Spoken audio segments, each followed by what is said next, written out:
রাধে রাধে বন্ধুরা। তো তোমরা সবাই কেমন আছো? আশা করি সবাই ভালো আছো। তো দেখতেই পাচ্ছ মাটির থালে এঁকেছি আমাদের ভগবান শ্রীকৃষ্ণকে। তো কী করে আঁকলাম চলো তোমাদের সাথে শেয়ার করা যাক। তো দেখতেই পাচ্ছ প্রথমে একটা ফুল আঁকা ছিল এই মাটির থালায়, সেটা এঁকেছিল হচ্ছে আমার ছোটো বোন। ওর কাছ থেকে আমি চেয়ে নিয়ে এই থালাটার মধ্যে এঁকেছিলাম। তো ফার্স্টে আমি হোয়াইট কালার দেওয়ার পর এটা যেহেতু নিচে পিঙ্ক কালার ছিল তো পুরো থালাটা পিঙ্ক পিঙ্ক হয়ে গেছিলো। তারপরে আমি করেছিলাম হচ্ছে ব্রাউন কালার করাতে সবটা মিশে গিয়ে একদম কি বলবো, একদম যে মাটির থালার যে কালার, রিয়েল কালার ঠিক ওরকমটা কিছুটা চলে এসেছিলো।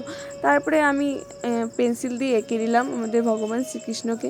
কতটা কি পেরেছি জানি না, চেষ্টা করেছি ভালো করে আঁকার। আর সত্যি বলতে প্রথমে আমি ভাবিনি যে সেটাই করবো, আমাদের ভগবান শ্রীকৃষ্ণকেই আঁকবো।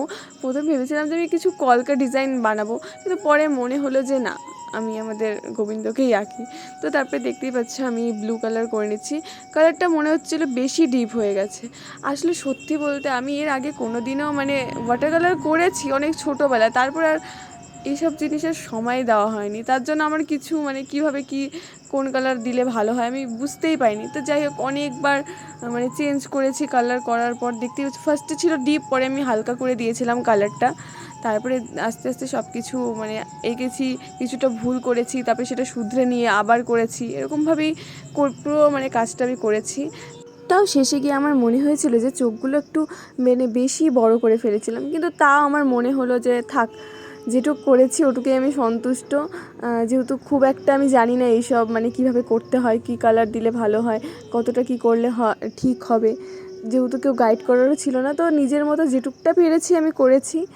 তো তার মুছিনি, যেহেতু পরে যদি নষ্ট হয়ে যায় জিনিসটা, অনেক কষ্ট আমি করেছি।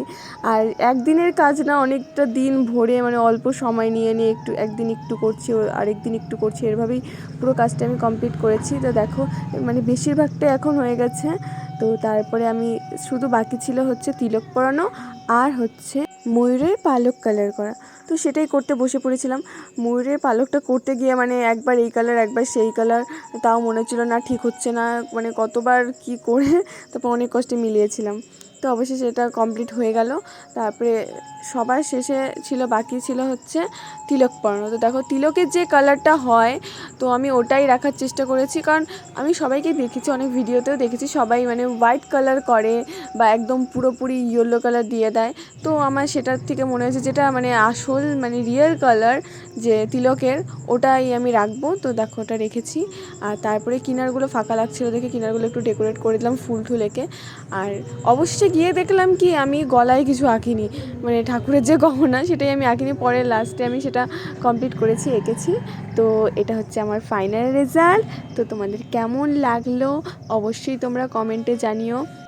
আর যদি ভুল ত্রুটি হয়ে থাকে অবশ্যই আমাকে মার্জনা করে দিও, কারণ আমার কোনো অভিজ্ঞতা নেই। তো এই ব্লগটা আমি এখানেই শেষ করছি। তো দেখা হবে নেক্সট ব্লগে। এখনকার জন্য বাই।